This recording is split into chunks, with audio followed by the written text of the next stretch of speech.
Brad.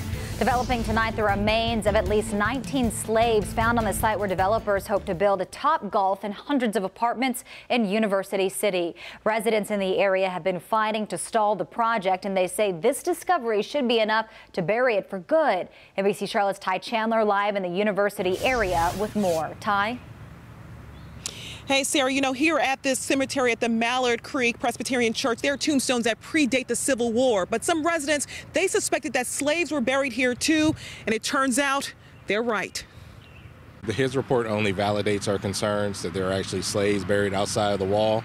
Before his report, everyone was just basically ignoring us. Now white flags march each of the 19 bodies buried beyond the wall. No records were kept of the slaves who are here.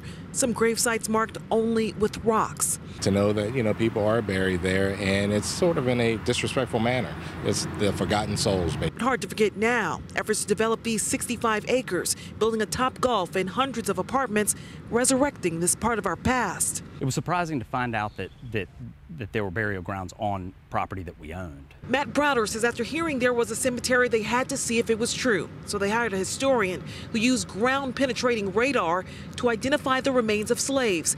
Now he says the cemetery is confined to this area, so they're still planning to move forward with the development, which City Council is expected to vote on July 17th.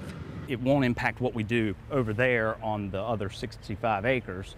I can't reiterate enough that these grave sites will not be impacted, regardless of any zoning decision. Yeah, we still don't want TopGolf there, regardless of how this turns out. The noise, the lighting, the traffic, we still think it is the wrong location for TopGolf.